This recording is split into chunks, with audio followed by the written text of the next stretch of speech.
Hey guys, this is Songbird Ultralight, and I'm coming back to you guys after having finished the remainder of the Appalachian Trail. I've had a few days since I got back to relax and hang out with some friends, and now that I'm all rested up, I wanted to show you guys what I ended up with at the end of the AT in the College Green at Dartmouth, which was pretty cool.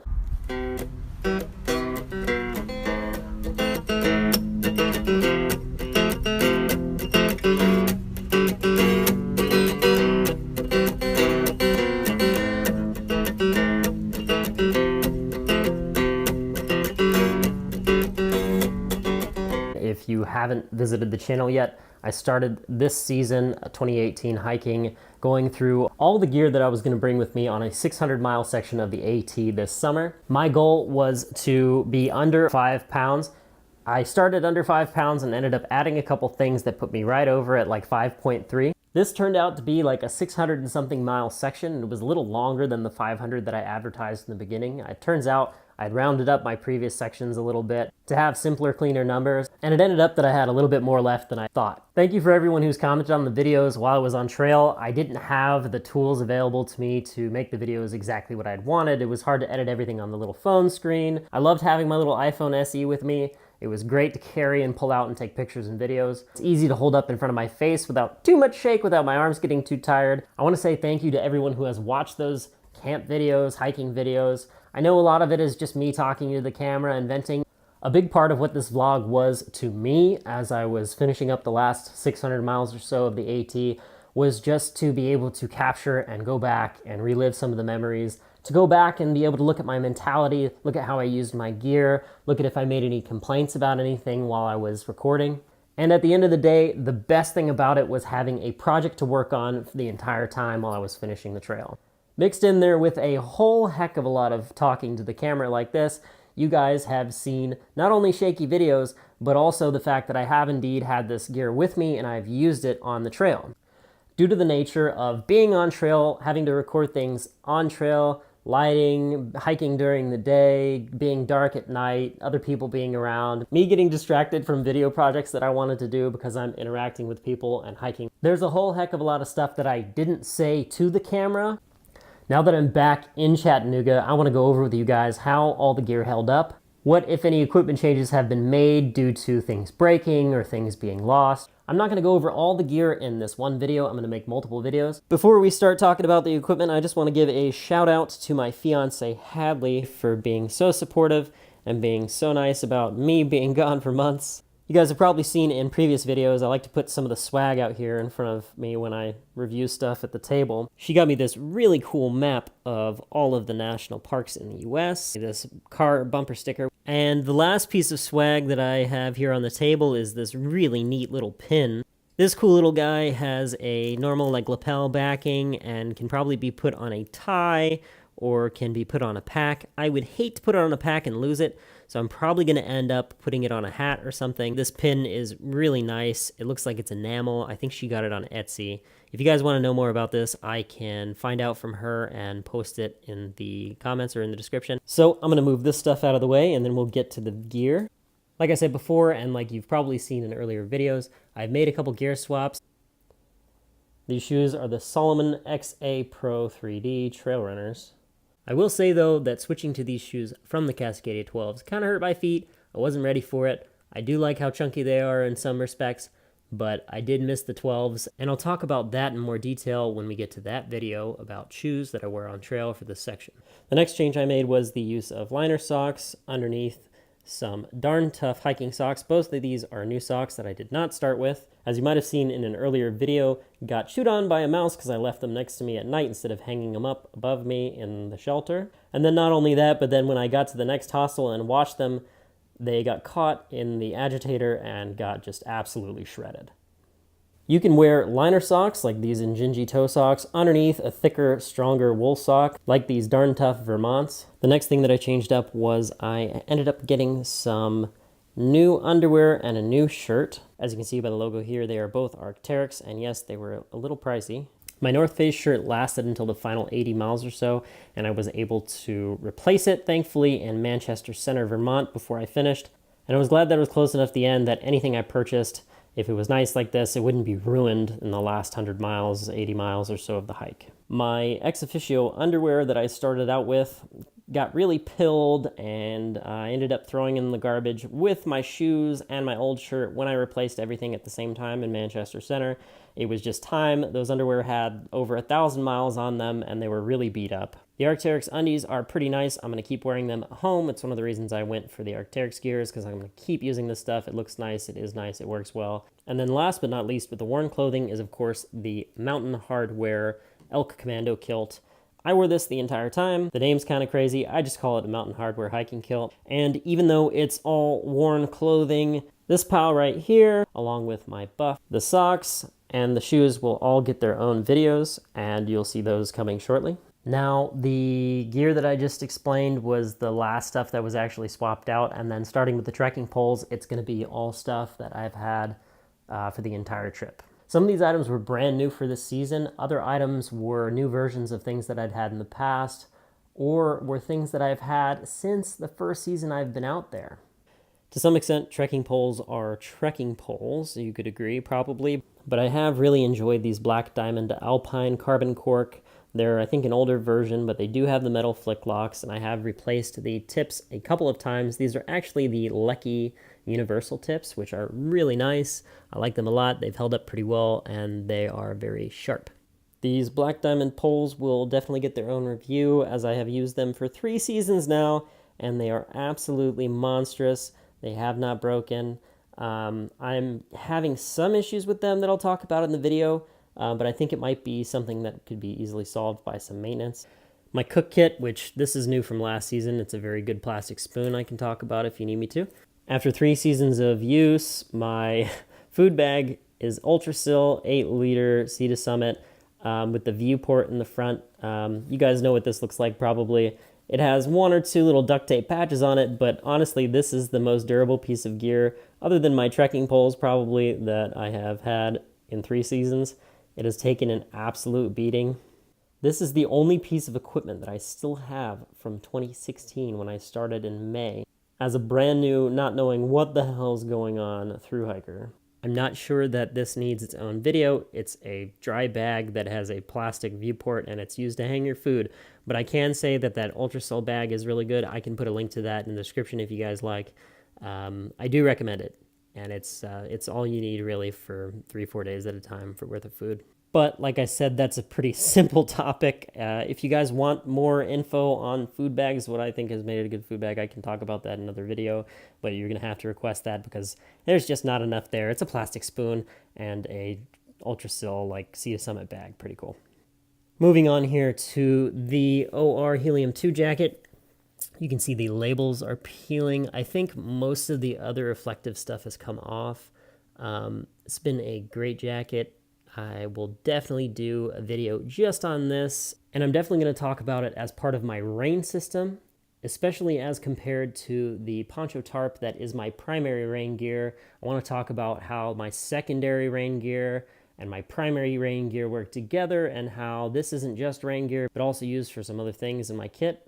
I had 2 small pinhole leaks with the NeoAir full length, new for this season. I was a little disappointed when I got 2 pin leaks in just like a month or 2, getting into Pennsylvania. I think it was Port Clinton where it got bad, where I woke up on the ground one morning. My boat was on the ground through the pad. The rest of me was up off. I wasn't cold. I wasn't, super uncomfortable, but air did get out of the pad. It turns out that the patch kit is pretty darn good for this, and it ended up getting through the entire hike. I don't even know that I'm going to have to do anything else to fix it. Since I did get some pinhole leaks in like less than a month, I'm probably going to use the warranty exchange to get a brand new pad so that I don't have to worry about one that already has holes in it. But it definitely got through the hike, and I definitely liked it. It was a super important part of me being comfortable out there. I was always warm. I was always cozy. I love the full-length NeoAir. I can't say enough about it, and I don't expect to have any problems in the future with the replacement. Moving on to something that I started using last summer when I got my hammock set up, I really like my inflatable pillow. The Sea to Summit Aeros inflatable ultralight pillow has done really well for me. I haven't had any problems with it at all. Sometimes when I inflate it in the dark and everyone else is already asleep and I don't really have my light going because I don't want to wake everybody up, I don't align the valve properly and it lets some air out. That really hasn't been a problem. I will just seal the valve, reinflate it, and it's been good to go. I have washed it and cleaned it since I got back, and it has held up magnificently. This hat probably looks a lot cleaner. We had so much rain going into Vermont that it was just like, I mean, completely washing out your clothes. I ended up having a lot of sweat stinging my eyes and stuff. The rainwater leached everything out of the hat, everything that had collected in the hat, sweating my butt off. Wearing the hat since I got the hat, I've worn it almost every day for 2 years, and I'm not gonna lie, it really stung. I ended up having to take the hat off, like wash my hair out, like in the rain, and then not wear it until I got to town and could dry it out because all that salt came out. But that happened to a couple other people too. It's not something that is specific to this hat, it's just something that happened that I didn't expect. This is really beat up, but the wear on the lip is limited to that first ring. They've sewn it through the plastic here in so many different rows that honestly, I think this hat could outlive me. As a quick note, this is not like normal wear on this hat. My flashlight clip did this, and that's one thing that I'll talk about as a negative in the review about the flashlight, but honestly, for how much I use the flashlight, it really held up. The ripped up brim doesn't really bother me. I think it gives it a lot of character that it wouldn't have otherwise, other than the sweat stains. And when I was a kid in middle school, people did this on purpose, so I'm not too worried about it. The sit pad was excellent for the entire trip. I did end up bringing this beauty with me, and it did perform very well, especially when the ground was wet and I needed a place to sit down and stay dry. I will probably talk about this in a couple other videos. I used it with my sleep system to protect the pad, and I used it every time I sat down. I really did use it every single day, multiple times a day, and it held up really well, and I liked it a lot. Getting into some fan favorite stuff, the core of the Ultralight kit for this summer is this right here. We've got the backpack, the Appalachian Ultralight Balloon pack, got the Poncho Tarp, the 8x5-ish for something. Poncho Tarp, that is a wearable rain kit that is very good, I think better than a rain jacket, especially when it's hot, but also in the winter. We've got the bivy sack here, which ended up being absolutely amazing. This thing gives me a lot of confidence and comfort sleeping out under the stars, and even in some bad thunderstorms, it kept me nice and dry, it kept my gear clean, it kept protected me from spatter. And in the shelters where no one else could set up their tents or didn't have any way of combating the mosquitoes, they'd have to go out, set up their tents to get away from mosquitoes. I use this almost every single night because I don't like mice, mosquitoes, spiders, any of those little critters and visitors during the night to be able to get into my sleep system. So I was really happy with that. So I'm definitely going to talk about the bivy and how I used it in the shelters so nicely, and I enjoyed it so much. I'm going to be talking about that in another video on its own. And the Poncho quilt, the wearable synthetic 50-degree quilt that I used for the entire 600-something miles. It doesn't look like much folded up on a table, but holy smokes, I loved everything about this quilt. It was perfect for this summer. With the rest of my equipment, it was perfect for me, even on the coldest nights. I think we got down into the low 50s with a lot of wind and stuff. It especially got cold there near the end, getting into the much more northerly state of Vermont. I found myself being very super duper glad that I had this instead of a puffy and a sleeping bag. For several reasons, this piece of equipment absolutely proved its mettle, and I'm going to have a lot of fun talking about this piece of gear in particular in a video coming up shortly. I think it's going to be my first review of everything coming out because I mean this is probably my absolute favorite thing I had with me. And then last but not least, for this kind of big three kind of setup here is the Appalachian Ultralight Balloon pack. If you guys remember from the gear videos, I've had this now since last season. This has been a great little super lightweight Cuban fiber or DCF, Dynamic Cuban Fiber backpack. I've really enjoyed it. Super duper duper light. There are some things going on with the bag that I want to talk about in a review though, and some considerations about the Cuban bags that I think that you guys should know if you're looking at purchasing a bag going forward. But on the whole, I would say that this thing has done really well, especially given the fact that it has been used over multiple seasons. Obviously, I am a huge fan still of the Sawyer Squeeze. It's an absolutely amazing water filter. Everything that I've said about it in the past stands in reviews. I really like this as my water filter. I stuffed this in here because I threw away the dirty bottle and I didn't want it to leak. With that sport cap on there, I really don't think that it can be beaten as far as water filters go.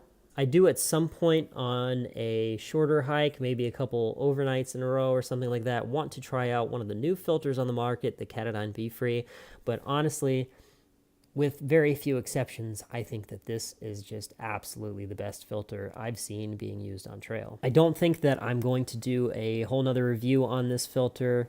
I think that the original review where I talked about my water system is probably sufficient. I'm going to go back and double check that. As I said, everything stands for my original impressions of this over the last 2 years. It's just absolutely awesome. It's a tank of a water filter, and I've had very few problems with it.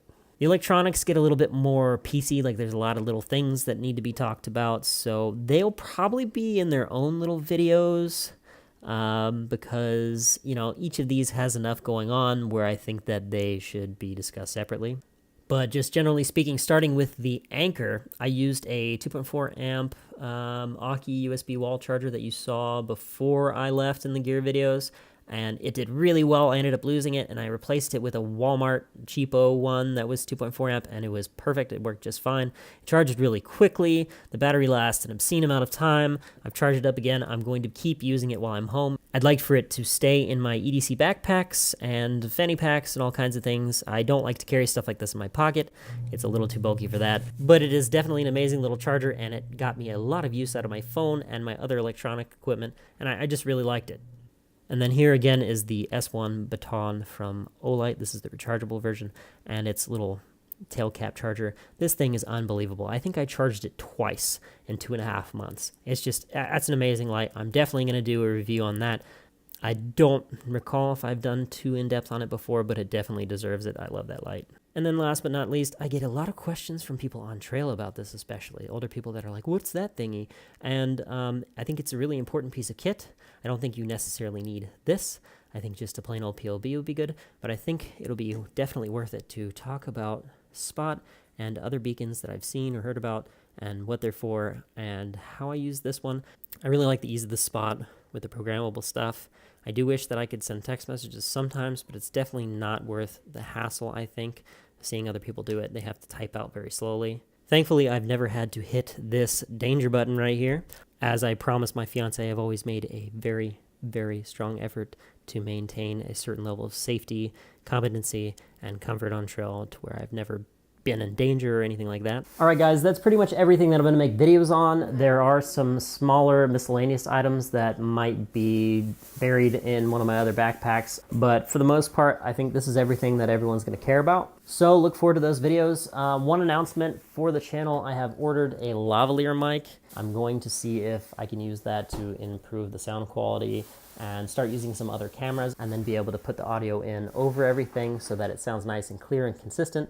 That's one of the things that some of my followers have been telling me over the last few months, that the audio is kind of inconsistent and weird. It's been hard for me to deal with it on trail. I haven't really had the tools or the knowledge necessary to make it as good as I'd like it to be, but I've been doing some research and some learning about how to provide better audio and better videos.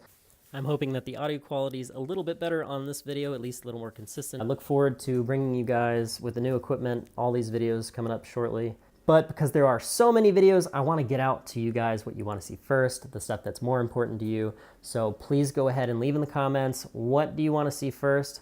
Don't forget to like and subscribe if you haven't done so already. There's a lot of gear talk coming your way. What's really exciting is I can make some reviews on this stuff right after having used it for 2.5 months. So it's going to be a lot of reviews with fresh experience with the equipment, a lot of experience with the equipment, and I think I'm going to be able to cover some stuff that maybe I wouldn't have known if I haven't used it in the field for the last 2 months. Anyways, thank you guys again so much for liking, subscribing, and enjoying the channel and contributing to the channel with your comments. I really appreciate it. It helps out everyone here who watches the videos and gets to see content because you ask for it. And as always, I'll see you in the next video.